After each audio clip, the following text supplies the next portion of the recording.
In episode 91, titled Weighted Least Squares, Handling Non-Constant Variance in Regression, we focus on a practical fix for a very common regression problem. Some observations are simply noisier than others, and treating every data point as equally reliable can pull your fitted line in the wrong direction. When variance differs across cases, ordinary least squares can still produce a fit, but that fit is shaped disproportionately by the loudest, most variable parts of the data. Weighted least squares is a way to acknowledge that reality directly, using weights to emphasize observations that are more reliable and to de-emphasize observations that carry more noise. This is not about ignoring inconvenient data, because the goal is still to learn from the full sample, but to learn in proportion to how trustworthy each observation is. When applied with discipline, weighting can stabilize coefficients, reduce systematic distortion, and improve real-world predictive accuracy under heteroskedastic conditions. Before we continue, a quick note. This audio course is a companion to the DataX books. The first book is about the exam and provides detailed information on how to pass it best. The second book is a Kindle-only ebook that contains 1,000 flashcards that can be used on your mobile device or Kindle. Check them both out at cyber.author.me in the Bare Metal Study Guide series. Weighted least squares, abbreviated as WLS, is a regression fitting approach that assigns different importance to observations during the estimation process. In ordinary least squares, every observation contributes equally to the loss function, and the model chooses coefficients that minimize the sum of squared residuals across all points. In weighted least squares, the model instead minimizes a weighted sum of squared residuals, where each residual is multiplied by a weight that reflects the relative reliability or variance of that observation. Observations with higher weights influence the fitted coefficients more strongly, while observations with lower weights influence them less. The result is a fitted line that is pulled toward the more trusted points and less distorted by points that are expected to be noisy.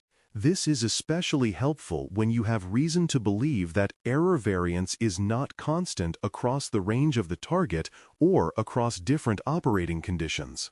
A standard and principled weighting choice is to set weights inversely proportional to the variance of the errors, because that aligns the fitting objective with the idea of treating high variance observations as less informative.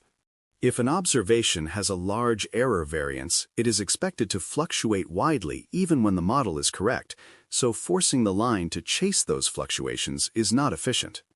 Inverse variance weighting gives more influence to observations with smaller error variance, where deviations are more likely to reflect model misspecification rather than noise. This aligns with the intuition that a precise measurement should count more than a noisy measurement when you're estimating a relationship. In practical terms, you do not need perfect variance estimates to benefit from this logic, but you do need a defensible rationale for how weights relate to expected noise. The exam expects you to understand the direction of the relationship, meaning higher noise should mean lower weight. Recognizing variance patterns is the first step toward choosing weights, and a common pattern is that higher target values come with higher variance. In business and operational datasets, variability often grows with scale, so large customers have more variable demand. High traffic periods have more variable latency, and high revenue days have more volatility. When you plot residuals against fitted values and see a funnel shape, where residual spread increases as predictions increase, you are observing heteroskedasticity that may be addressable by weighting. Another pattern is group-based variance, where some segments or devices produce noisier measurements than others due to sensor quality, sampling differences, or process variation. Recognizing the pattern matters because weights should reflect that pattern rather than being assigned randomly. A good weighting strategy emerges from observing how noise changes across conditions, not from guessing. It is also useful to practice deciding when weighted least squares is a better fit than transforming the target, because both approaches can address non-constant variance, but they do so in different ways. Transforming the target, such as using a logarithm, can stabilize variance by changing the scale on which errors are measured, which can be appropriate when the process is multiplicative or when relative error matters more than absolute error. Weighted least squares, in contrast, keeps the target on its original scale and changes how errors are aggregated, which can be preferable when stakeholders need predictions in the original units and when absolute error costs are asymmetric across ranges.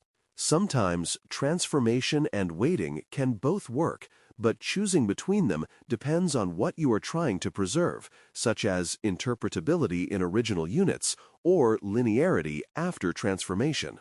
The practical point is that weighting is not merely a mathematical trick. It is a modeling choice that embeds a belief about which observations are more reliable. If your domain logic supports that belief, weighted least squares can be the cleaner approach. A major discipline requirement is avoiding arbitrary weights, because arbitrary weighting can introduce bias just as surely as ignoring heteroskedasticity. Weights should be supported by evidence from the process that generated the data, or from clear residual diagnostics that indicate a stable variance pattern. If you weight without evidence, you can end up privileging a subset of observations in a way that reflects convenience or preference rather than reliability. This can distort the fitted relationship, especially if the weighted subset is not representative of the decision environment. In regulated or high-stakes settings, arbitrary weighting is also difficult to defend, because you cannot explain why certain cases were effectively muted. The best posture is to treat weights as part of the model specification that must be justified, monitored, and documented. When you cannot justify weights, you should pause and reconsider whether a different model family is more appropriate. Another subtle but important discipline is fitting weights using training data only, because weights can be learned from data and therefore can create evaluation leakage if they incorporate information from validation or test sets. If you estimate variance patterns using the full dataset, including holdout outcomes, you are letting evaluation data influence the training objective. Even if labels are not used directly in the weighting rule, residual-based weight estimation uses the target, and that is a form of learning that must remain confined to training splits. The safe approach is to define the weighting logic based on process knowledge or to estimate it within the training set. Then apply the resulting weights when fitting the model for that training split. When using cross-validation, this means weight estimation is repeated within each fold because each fold has a different training subset. This preserves the integrity of evaluation and ensures that any performance improvement is real rather than a consequence of peaking. Interpreting weighted least squares results requires remembering what the fit is emphasizing, because the coefficients reflect a model that prioritizes reliability over uniform treatment of all observations. You can think of the weighted fit as being pulled toward the regions or groups where the data is more precise, which often produces a line that better reflects typical behavior rather than extreme volatility. This does not mean you have discarded noisy observations, because they still contribute, but their influence is reduced to match their expected informativeness. The interpretation is also important when stakeholders ask why the model seems to favor certain ranges, because the answer is that the model is matching the reliability structure of the data. If the goal is to minimize expected squared error under heteroskedastic noise, this emphasis is appropriate. The key is to align that emphasis with the real decision context, so the model's priorities match operational priorities. Comparing weighted least squares to robust standard errors clarifies an important conceptual distinction. Weighting changes the fit, while robust errors change the inference. Robust standard errors adjust uncertainty estimates when variance assumptions are violated, but they do not change the coefficient estimates, meaning the fitted line stays the same. Weighted least squares changes the coefficient estimates because it changes the objective function, which means it can improve predictive performance when the original fit was distorted by heteroskedasticity. This distinction matters because teams sometimes apply robust errors and assume they have fixed heteroskedasticity, when in reality they have only adjusted confidence intervals.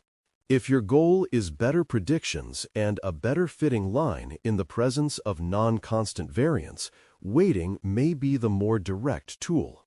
If your goal is valid inference about coefficients while keeping the same fit, robust errors may be sufficient, depending on the context. Understanding which tool affects what prevents you from solving the wrong problem. Any claimed improvement from weighting must be validated on holdout data, not celebrated based on training residuals, because weighting can make training fit look cleaner without improving generalization. It is easy to choose weights that make the residual plot look prettier on the data used to fit the model, especially if weights were tuned aggressively. The test of usefulness is whether predictions improve under the same evaluation procedure you would use for any model selection decision. This means comparing weighted and unweighted fits using a holdout set or cross-validation and looking at metrics aligned to business tolerance, not only at residual shape. It also means checking whether improvements are concentrated in the regions that matter operationally, such as high-value cases or typical operating ranges. If weighting reduces error in one region but increases it in another that is more important, the trade-off may be unacceptable. Validating on holdout data keeps the decision grounded in expected performance rather than in aesthetic diagnostics. Communicating why some observations deserve less influence is a necessary governance step, because weighting can be misinterpreted as intentionally discounting certain users, segments, or situations. The correct framing is that the model is accounting for measurement noise or process variability, not making a value judgment about which cases matter. For example, if high-volume periods have inherently higher variance due to fluctuating load, weighting can prevent the fit from being dominated by that volatility while still learning the underlying trend. If certain sensors are known to be noisier, weighting can reflect sensor reliability rather than penalizing a subgroup. Stakeholders often accept weighting when the rationale is tied to measurement quality and when the impact on decisions is transparent. Clear communication should also include how weighting affects error distribution and how it aligns with operational objectives, because that makes the choice defensible. Documentation of the weighting rule is essential so that training behavior can be reproduced and so that inference and governance remain consistent over time. A weight rule can be as simple as a function of predicted magnitude or as structured as group-based reliability factors, but whatever it is, it must be recorded alongside the model specification. Documentation should include how weights were derived, whether they were estimated from training residuals or defined from process knowledge, and how they are applied in retraining. This prevents subtle drift in the weighting logic that could change model behavior without anyone noticing, and it supports audits when someone asks why a certain case had less influence during training. Reproducibility also matters because weighting interacts with evaluation, and a model trained with different weights is not the same model. Treating weights as first-class model parameters keeps the lifecycle disciplined. The anchor memory for episode 91 is that when noise varies, weights stabilize the fit. Noise variation is what creates heteroskedasticity, and heteroskedasticity is what makes equal weighting inefficient and sometimes misleading. Weighting stabilizes the fit by aligning influence with reliability, reducing the chance that volatile observations dominate the estimated relationship. This anchor also reminds you that the purpose is not to make numbers look good, but to better reflect the data-generating process. When you can state this clearly, you demonstrate understanding beyond formulas. It is the difference between applying a technique and applying it for the right reason. To conclude episode 91, titled Weighted Least Squares, Handling Non-Constant Variance in Regression, choose a case where weighted least squares is appropriate and state your weight logic in plain language. Consider modeling delivery time where low-volume routes are stable, but high-volume routes have highly variable delays due to congestion and batching effects, producing a clear funnel pattern in residuals as predicted time increases. Weighted least squares is appropriate because the high variance observations should not dominate the fit when the goal is a stable estimate of the underlying relationship between root features and delivery time. A defensible weight logic is to assign weights inversely proportional to the estimated variance by range, meaning observations in ranges with larger residual variance receive smaller weights, and observations in more stable ranges receive larger weights. You would estimate that variance pattern using training data only, then apply the weights consistently during fitting, and validate improvement on holdout data using metrics aligned to business tolerance. Stating the case and the weight logic this way shows you understand weighted least squares as an evidence-based response to non-constant variance rather than as an arbitrary tuning trick. Thanks for listening. For more audio courses, daily newsletters, and more, please visit BareMetalCyber.com.